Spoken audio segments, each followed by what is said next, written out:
오늘 본문을 통해서 이 속죄제 그리고 속건제에 대해서 우리가 함께 은혜를 나누겠습니다. 우리가 지난 시간에 그 속죄제에 대해서 살펴봤었죠. 속죄제의 가장 큰 의미는 구원받은 이후에 우리가 더욱더 성화의 삶을 살기 위해서 드려지는 제사라는 그런 말씀을 드린 적이 있습니다. 구원을 위해서 드려지는 제사가 아니라 이제 이 구원은 받았고 구원받은 이후에 우리는 계속해서 성결한 삶, 그러니까 성결하지 못함에 대해서 하나님 앞에 회개하는 마음으로 드려지는 제사가 바로 속죄제였다. 그러니까 우리가 일반적으로 드리는 예배는 거의 다 이 속죄제의 의미가 크다고 할 수 있겠죠. 뭐 또 하나님 찬양하는 또 그런 의미도 있고 여러 가지 있겠습니다만 그 속죄제의 의미가 대부분의 일반 예배에 들어있음을 우리가 확인할 수가 있죠. 오늘 이 본문 5장 1절부터 6절까지를 통해서 이제 이 속죄제를 드려야 되는 경우, 어떨 때에 이 속죄제를 드려야 되는가? 우리 보통 성화의 삶을 살기 위해서 성화의 삶을 살지 못하는 그런 죄라고 하면은 보통 이제 뭐 살인하고 도둑질하고 거짓말하고 이런 죄만 생각하기 쉬운데, 오늘 이 5장 1절부터 6절까지는 그런 죄가 아니라 죄인 줄 몰랐는데 이것도 죄네 하는 그런 내용의 말씀이 나오는 것을 보게 됩니다. 지난 시간에도 말씀드렸습니다만 몰라서 죄를 지었다, 이게 말이 안 된다는 거예요. 그러니까 일반 세상에서도 어떤 법규, 뭐 예를 들면은 일반인들이 참 알기 어려운, 접근하기 어려운 그런 여러 가지 뭐 부동산이라든가 세금이라든가 뭐 그런 법들이 있지 않습니까? 근데 그거 모르기 때문에 이제 변호사를 도움을 받는 것이고, 모르는 법이 참 많거든요. 근데 몰라서 그렇게 했다, 이거 말이 안 되는 거거든요. 사실은 하나님의 이 말씀도 마찬가지라는 것이죠. 그래서 하나님께서는 이제 모세를 통하여 말씀하시는 겁니다. 이런 죄, 이거 죄가 아니라고 생각했는데 이게 바로 죄다. 그런 일을 저질렀을 때에는 속죄제를 드려야 된다, 그걸 말씀하시는 것이죠.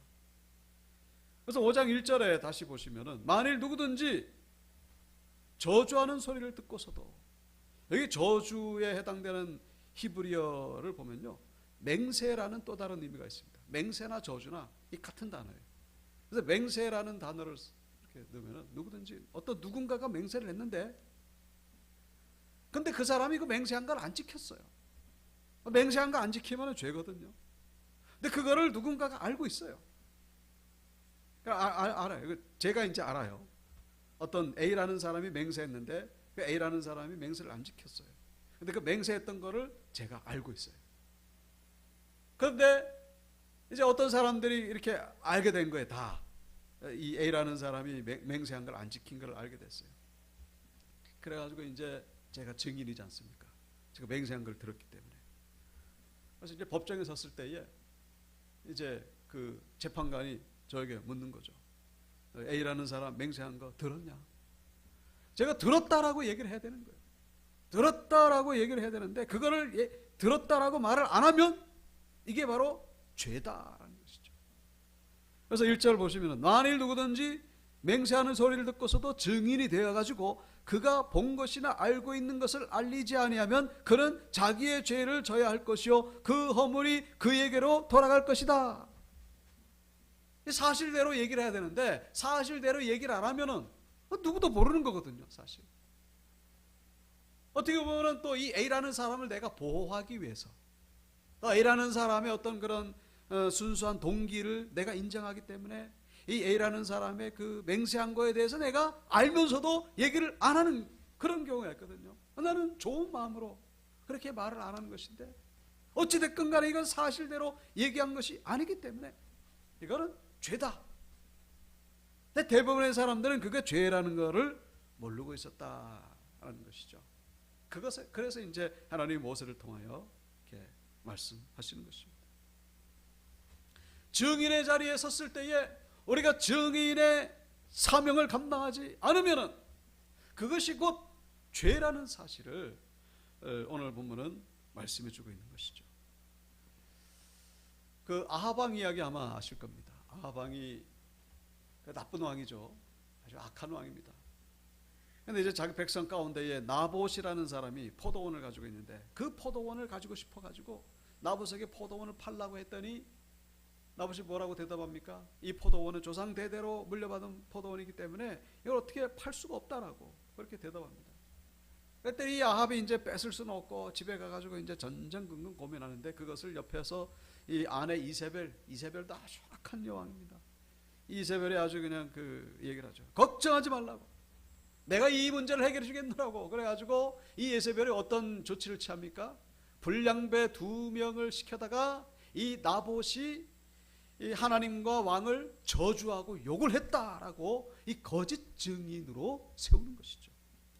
이때 당시만 해도 하나님과 왕을 저주하고 욕했다 그러면요 돌에 맞아 죽는 거예요. 나봇은 그런 적 한 번도 없는데. 그래가지고 이 불량배가 이제 재판장에 서가지고 재판장에 묻는 거죠. 저 나봇이 진짜 하나님과 왕을 저주했냐? 그랬을 때에 이 불량배 2명이서 그렇게 증언을 하는 겁니다. 저 나봇이 하나님과 왕을 저주했습니다. 그래가지고 나봇이 돌에 맞아 죽고 주인 잃은 이 포도원을 이제 아합이 차지하게 되었다는 그런 내용 한번 좀 들어보셨을 겁니다. 이 일로 인해 가지고 결국 나봇은 죽었습니다만은 아합과 이세벨은 하나님의 심판을 받게 되죠. 아합과 이세벨은 당연히 죄가 있고 그 다음에 이 2명의 증인, 이 2명의 증인은 뭐가 죄인지 알고 있어요. 사실은 저 나봇이 하나님과 왕을 저주하지 않았다는 것을 알고 있어요. 알고 있음에도 불구하고 저주했다라고 이 거짓 증언을 하고 있는 것이죠. 이게 뭡니까? 사실대로 말을 하지 않은 것이죠. 선을 말하지 않은 거예요.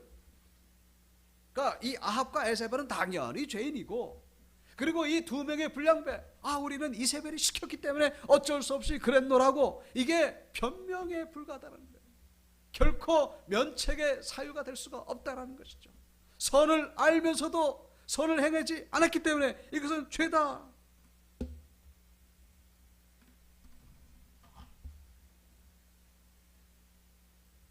여기서 4장 17절이죠. 그러므로 사람이 선을 행할 줄 알고도 행하지 아니하면 죄니라. 죄는 우리는 뭐 거짓말하고 남의 것 뺏고 뭐 이런 것만 죄라고 생각하는데 선이라는 걸 알아요. 근데 그거를 행할 능력이 나에게도 있어요. 근데 그냥 지나치면은 그게 바로 죄라고 성경은 말씀하고 있습니다. 그것도 죄인가? 내가 뭐 남의 거 뺏은 적도 없고 거짓말한 적도 없고 그런데 가만히 있기만 했는데 그래도 죄라는 거예요. 2차 세계대전 때 독일이 파리를 점령했습니다. 그래가지고 뭐 레지스탕스 들어보셨죠? 레지스탕스가 이제 막 저항한 운동을 막 하다가 이제 여러 명이 독일 비밀 경찰에게 체포당해가지고 이제 재판 자리에 끌려왔습니다. 근데 뭐 이제 사형이죠, 뭐 이런 사람들. 근데 그 중에 어떤 사람이 나는 아무 죄가 없다고 막 끌려오면서 자기의 무죄를 막 그렇게 주장하는 겁니다. 그러면서 자기는 레지스탕스도 아니고 자기는 프랑스 사람은 맞지만은 독일이 이 파리를 점령하는 데 있어가지고 방해될 만한 그 어떤 일도 한 적이 없고 아무것도 모르고 아무것도 하지 않았다고 그러면서 나는 무죄라고 그렇게 막 주장을 합니다. 자기 변호가 이제 끝나고 나서 그 붙잡혀온 레지스탕스 가운데 한 사람이 벌떡 일어나가지고 그 얘기입니다. 당신이야말로 사형 집행의 가장 첫 번째로 받아야 될 사람. 다른 사람들은 나라를 구하기 위해서 목숨을 걸고 희생을 당하고 있는데 그동안에 당신은 도대체 뭘 하고 있었냐? 무엇을 알고 무엇을 했느냐면 당신이야말로 가장 첫 번째로 사형을 받아야 될 사람이에요. 당신이야말로 유죄라고. 그럴 때 이 사람이 아무 말도 못했다고 하는 그런 얘기가 있습니다. 무슨 얘기입니까? 선을 행할 줄 알고도 행하지 아니하면은 죄라고 말씀하고 있습니다. 이것이 바로 속죄제를 드려야 되는 사유 가운데 하나라는 것이죠.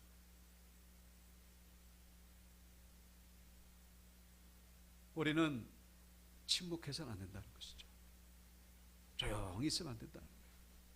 여러분, 우리 신앙인들이 가장 먼저 말해야 될 것이 무엇입니까? 가장 먼저 증언해야 되는 것이 무엇입니까? 하나님은 우리를 증인으로 세우셨거든요.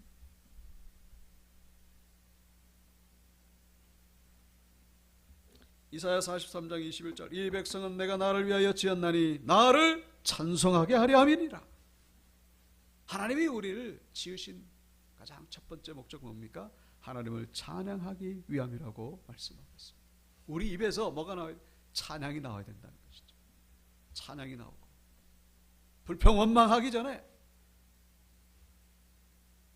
그것이 정상이라는 거예요. 그것이 바로 우리가 첫 번째로 내뱉어야 될, 첫 번째로 증인이 돼야 될 그런 항목이라는 사실. 하나님 우리를 하나님을 찬양하기 위해서 우리를 만드신 거예요. 근데 찬양하지 아니하고 원망하고 불평하면요, 이거 고장난 겁니다. 한마디로 핸드폰을 샀는데 뭐 카메라도 잘 찍히고 인터넷도 잘 되고 잘 되는데 이 통화가 안 돼. 이게 뭡니까? 여러분, 가장 중요한 게 통하지 않습니까? 핸드폰. 그러면 AS 맡겨야 되죠. AS 맡겨도 통화 안 되면은 그럼 이거는 갖다 버려야 됩니다. 여러분, 우리 사람이 하나님 앞에서 첫 번째로 우리가 행해야 될 것은 뭡니까? 바로 하나님을 찬양하는 데 있다라는 사실. 여러분, 그것이 바로 우리에게 주어진 첫 번째 증인의 사명이라는 사실입니다. 침묵하면 안 돼요. 우리가 침묵하지 말아야 될 첫 번째 것은 바로 하나님을 찬양하는 데 있다는 것입니다. 그래서 누가복음 19장 40절에도 대답하여 이르시되 내가 너희에게 말하노니 만일 이 사람들이 침묵하면은 돌들이 소리 지르리라 하시니라. 하나님을 찬양하는 데 있어가지고는 만약에 사람이 막으면은 하나님께서 이 돌들로 하여금 찬양하게끔 하실 것이다. 하나님을 찬양하는 것은 바로 우리 인간의 사람이 마땅히 해야 될 첫 번째 사명이라는 사실이죠. 그것이 바로 우리에게 주어진 첫 번째 증인의 사명이라는 것입니다. 두 번째는 뭐겠습니까? 바로 기도인 것이죠. 기도. 우리는 거짓말하고 남의 것 뺏고 이것만 이 죄가 아니라 사무엘 선지자가 그런 말을 했죠. 기도에 쉬는 죄를 내가 범하지 아니하겠노라. 여러분, 그게 뭐예요? 선을 행할 줄 알고도 행하지 않는 그런 죄를 저지르고 있는 것이죠. 찬양해야 될 입술에서 찬양하지 아니하고 기도해야 될 입술에서 기도가 나오지 아니하고 뭡니까? 그것은 바로 우리가 하나님 앞에 죄를 짓고 있다라는 사실. 그리고 또 한 가지 있다면 복음 증거겠죠. 우리를 통하여 너희는 가서 모든 족속으로 제자를 삼아 아버지와 아들과 성령의 이름으로 세례를 주고 내가 너희에게 분반 모든 것을 가르쳐 지키게 하라. 볼지어다 내가 세상 끝날까지 너희와 항상 함께 있을 것이라. 예수님은 우리에게 이 복음 증거의 이 사명을 주셨습니다. 이 사명을 감당하는 것이 바로 우리에게 주어진 첫 번째 증인의 사명이라는 사실입니다. 그 외에 우리 교회가 참 이 사회와 이 나라가 잘못된 방향으로 나아갈 때에 이 선지자적인 사명을, 진리를 선포하고 잘못된 것을 지적해주는 그런 선지자적인 사명을 감당해야 되는 것이 바로 우리 교회에 주어진, 우리 신앙인들에게 주어진 중요한 증인의 사명이라는 사실을 우리는 기억하셔야 됩니다. 교회가 가만히 있으면 안 된다. 침묵하면 안 된다는 것이죠. 물론 여기서 우리가 참 조심해야 될 것은 그렇다고 우리가 막 정치에 간섭하고, 여러분 그러면요 함정에 빠지는 거예요. 함정에 빠지면 안 됩니다. 뭐 정치가 어떻고 저떻고 뭐 미주알 고주알 참여하고, 저는 아주 그런 건 저는 참, 그러나 중요한 항목에 있어 가지고는, 예를 들면 제가 언젠가도 말씀드렸죠. 2차 세계대전 때 히틀러가 그렇게 유대인들을 그렇게 수백만 명을 죽임에도 불구하고 독일 교회가, 마르틴 루터가 종교개혁을 일으켰던 나라가 바로 독일 아닙니까? 그런데 그 교회가 가만히 있었어요. 여러분 그게 과연 하나님 앞에서 죄가 없다라고 말할 수 있겠습니까? 교황청 같은 데는 아예 그냥 뭐 히틀러 편을 들어줬고 더 큰 죄를 졌고, 그 침묵하고 있는 거 그게 죄가 아니라고 말할 수 있겠는가 하는 것이죠. 2차 세계대전뿐만 아니라 노예 매매 때도 마찬가지입니다. 저 남미를 정복할 때에, 그때 남미 원주민들, 그때 그 스페인에서 그 뭐 몇백 명밖에 안 되는 사람 데리고 와가지고 남미 원주민들을 다 학살하고, 그러면서 땅을 뺏고 뭐 금은 보화를 뺏고, 그리고 사람들을 강제 노동시키고, 그래가지고 또 이 원주민들은 막 그 갑자기 유럽인들 오니까 이게 그 면역력이 없어가지고 그 새로운 질병에 그냥 막 죽어나가는 거예요. 특별히 매독 같은 거. 그래가지고 집단적으로 막 죽어나갑니다. 일을 시킬 사람이 없다 보니까 그때서야 비로소 보완책으로 아프리카에서 흑인 노예들을 데려다가 일을 시킨 거죠. 그래가지고 또 흑인 매매가 시작되기 시작했습니다. 근데 문제는 이런 흑인 노예 매매의 정당성을 가져다 준 것이 바로 그때 당시 교회였다는 것이죠. 물론 그때는 교회라고 부르기보다는 교황청이죠. 아직 종교개혁이 일어나기 전이니까. 참 아이러니하게도 이 교회가 그렇게 침묵하고 있었던 반면에 또 교회에서 어떤 선교사님들, 어떤 수사들에 의해 가지고 이것이 잘못됐다라고 얘기를 하면서, 그래서 흑인 해방이 이루어지고, 영국에서도 마찬가지죠.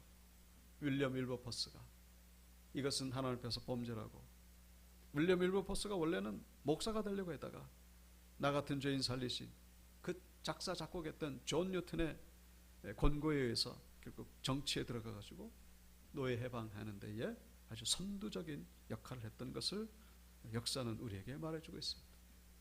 미국의 남북전쟁은 마찬가지죠. 그때 100만 명이 죽었습니다. 근데 그때 당시에 남북전쟁으로 100만 명이 죽어가니까 어떤 사람이 그런 얘기를 합니다. 우리가 왜 흑인 때문에 이렇게 피를 흘려야 되는가? 그랬을 때 링컨이 그런 얘기를 했죠. 우리가 이렇게 피를 흘려야 되는 것은 그동안 수많은 흑인들이 흘린 피에 대한 대가라고. 우리가 지금 피를 흘리는 것은 그만한 대가가 있다. 흑인들이 그렇게 죽어가기 때문에. 그런 얘기를 하는 대통령이 참 역사적으로 찾아보기 어렵죠. 미국은 그런 정신이 깃들어 있는 그런 나라라는 것을 알 수가 있습니다. 요한복음 1장 23절, 이르되 나는 선지자 이사야의 말과 같이 주의 길을 곧게 하라고 광야에서 외치는 자의 소리로라 하니라. 세례요한 아시죠? 광야에서 회개하라 천국이 가까우니라 외칠 뿐만 아니라 백성들에게 세례를 베푸니까 종교 지도자들이 찾아와가지고 너의 정체가 뭐냐? 네가 엘리야냐? 아니면 선지자냐? 누군지 대답해라. 그랬을 때 세례요한이 뭐라고 대답합니까? 나는 엘리야도 아니고 선지자도 아니고 나는 광야에서 외치는 자의 소리다. 성령이 세례 안에 들어가니까 회개하라고 선포하고 회개하라는 외침을 하지 않을 수가 없었던 것이죠. 여러분, 침묵하는 것이 금이죠. 어떤 때는 우리는 참 십자가를 지는 마음으로 침묵을 해야 됩니다. 그러나 세례 요한과 같이 외칠 때는 외쳐야 된다는 사실을 우리는 잊어서 안 된다는 것이죠. 우리 세례 요한과 같은 그런 사명 감당하시는 우리 온리교회 성도님 되시기를 주의 이름으로 축원드립니다. 하나님을 찬양할 때 찬양하는 것이고, 복음 전할 때 전하는 것이고, 기도할 때에 하는 것이고, 침묵할 때는 침묵하지만 말을 할 때는 말하는 거예요. 그 말이 뭐예요? 그냥 뭐 잔소리 말 수다쟁이가 되라는 얘기가 아니고 복음을 전하는 게 진리를 외치라는 것입니다. 내 목숨을 걸고, 내 목숨을, 사도 바울이 그런 삶을 살았던 것이죠. 그래서 오늘 이 속죄제에 해당되는 그 항목을 통해서 우리에게 너무나 중요한 메시지를 전해주고 있습니다. 선을 알면서도 하지 않는 것 죄라고 우리에게 말씀해주고 있는 것이죠. 자, 그 다음에 여기 2절과 3절 보시면은 만일 누구든지 부정한 것들 곧 부정한 들짐승의 사체나 부정한 가축의 사체나 부정한 곤충의 사체를 만졌으면 부지중이라고 할지라도 그 몸이 더러워져서 허물이 있을 것이요. 만일 부지중에 어떤 사람의 부정에 닿았는데 그 사람의 부정이 어떤 부정이든지 그것을 깨달았을 때는 허물이 있을 것이요. 여기 저 2절과 3절에 그 허물에 해당되는 단어 있지 않습니까? 이게 아샴이라고 하는 단어인데 2절 끝에 3절 끝에 아샴. 이 아샴이라고 하는 단어가 바로 오늘 읽었던 15절에 속건제와 같은 단어입니다. 아샴. 속건제가 바로 아샴이에요. 이 허물. 어떨 때 허물을 된다고요? 죽은 것 만지면은 그러면 속건제를 드려야 된다 그런 얘기죠. 그 들짐승이나 가축이나 심지어 곤충의 그 죽은 거 만지면은 이게 사람이 부정해진다는 거예요. 그러면은 속건제를 드려야 된다. 건자라고 하는 것이 허물을 의미하는 그런 건자입니다. 그리고 또 사람의 부정에 내가 당한 거예요. 사람의 부정이라고 하는 것은 예를 들면은 여인이 뭐 생리할 때, 혈루병 걸렸을 때, 뭐 그랬을 때 그 여인을 나도 모르게 만졌으면 내가 부정해지는 거예요. 그 사람의 시체를 만지는 거, 그것도 부정해지는 것이죠. 문둥병자 나도 모르게 만졌으면 그 내가 부정해지는 거예요. 그랬을 때 어떻게 된다고요? 속건제를 드려야 된다 그런 얘기죠. 이 속건제는 언제 드리냐면요, 이 물건, 그러니까 사람의 몸뚱아리 이게 부정해지면은 그때 이제 하나님 옆에 이 속건제를 드리는 거예요.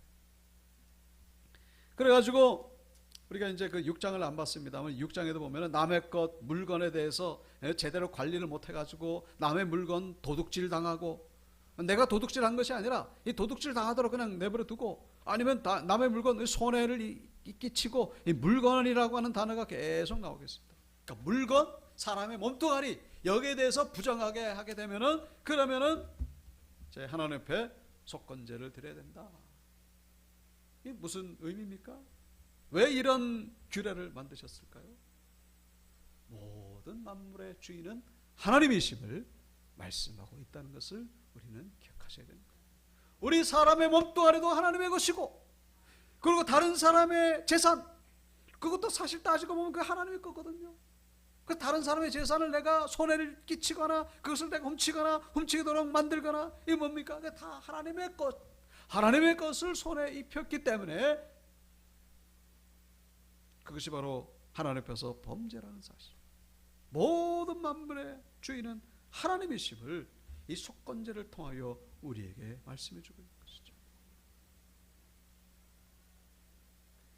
우리가 그 여호수아서에 보면은 그 여리고성 전투에서 아간이 죄를 범하지 않습니까? 여리고성 전투를 앞두고서 하나님이 말씀하셨어요. 무슨 말씀? 여리고성 전투 너희들 이길 텐데 거기서 전리품 나오거든 절대로 손대지 말아라. 그런데 거기에 손을 댄 사람이 바로 아간입니다. 금덩어리, 은덩어리, 그 다음에 어떤 시날산 외투를 한 벌을 감춰다가 자기 장막 밑에다가 감춰놓고, 이제 전쟁 끝나면 이제 그걸 가지고 이제 즐기려고 했는데, 근데 그것이 그 다음 두 번째 전투, 아이성 전투에서 그냥 전투가 이게 뭐 이기는 전쟁인데 계속 지니까 알고 봤더니 이 아간이 하나님의 명령을 어기고 그걸 숨치는 바람에 지게 됐다는 것을 알게 되고, 아간이 결국은 재판받고 결국 돌에 맞아가지고 죽게 되죠. 심판받게 됩니다. 그때 드렸어야 될 제사가 바로 속건제사라는 것이죠. 하나님은 왜 이 여리고성 전투에서 전리품을 손도 대지 말라고 말씀하셨을까요? 여러분, 성경에서 첫 번째 것은 무조건 하나님의 것이다 라는 것을요, 우리는 계속해서 성경을 통해서 볼 수 있습니다. 느헤미야 10장 30절을 보면은 맏아들, 가축의 첨난 것, 소와 양의 첨난 것을 하나님의 전으로 가져다가 하나님의 전에서 섬기는 제사장들에게 주고, 뭐 그냥 한 구절이죠. 여러 구절 가운데 하나. 첫 번째 것은 누구의 것? 하나님의 것. 여리고성 전투는요, 가나안 정복하는 데 있어가지고 첫 번째 전쟁이에요. 그 첫 번째 전쟁이기 때문에 거기서 나온 전리품은 다 누구 것? 하나님의 것이 되는 거예요. 두 번째 아이성 전투서부터는요, 그런 명령 안 내립니다. 거기서 두 번째 전투부터는 전리품 다 니네가 필요한 것 되니까 다 가져라. 첫째 번째는 그런 게 아니에요. 여리고성 전투는 그대로 손도 대지 말아라. 왜? 이것은 하나님이 뭐 그거 가지고 싶어서 그러셨겠습니까? 그것이 아니라 이 백성들로 하여금 모든 만물의 주인은, 참된 주인은, 소유권은 누구에게? 하나님께 있다는 것을 각성시키기 위해서, 그것을 발견케 하시기, 확인시키기 위해서 첫 번째 아들도, 첫 번째 하나님, 뭐 첫 번째 아들 뭐 죽여서 죽입니까? 드립니까? 그게 아니라 그 아들 대신에 그 하나님 앞에서 드리는 예물이 있어요. 그리고 첫 번째 난 아들을 하나님의 것으로 드린다는 그런 의미로 하나님이 택한 지파가 바로 레위 지파입니다. 레위 지파. 이스라엘 12지파 가운데 레위 지파는 바로 첫 번째 장자가 하나님께 드려졌다는 의미로 선택받은 지파라는 사실을 이해하실 필요가 있습니다. 레위 지파는 그래서 이렇게 선택받았다는 사실. 속건제는 모든 만물의 주인은 하나님의 것임을 말씀하고 있음을 우리는 기억해야 된다는 것이죠. 다른 사람의 재산 침범하는 것도 마찬가지입니다. 여러분, 다른 사람의 거 도둑질했던 대표적인 경우가 있죠. 그 다윗이 그랬잖아요. 다윗이 남의 아내를 뺏었잖아요. 그래가지고 이게 완전 범죄로 넘어갈 줄 알았는데 나단 선지자를 보내가지고 그것을 책망케 하시죠. 나단이 뭐라 그럽니까? 왕에게, 왕이시여, 어떤 마을에 부자와 가난한 사람이 살고 있는데, 이 부자는 가축이 많고 가난한 사람은 그 암양 새끼 한 마리 자기 딸처럼 그렇게 키우고 살고 있는데, 이 부자가 어떤 손님 대접한답시고 자기 거 가지고 대접하는 게 아니라 그 딸처럼 키우는 그 가난한 사람의 암양 새끼, 그걸 뺏어다가 대접을 했습니다.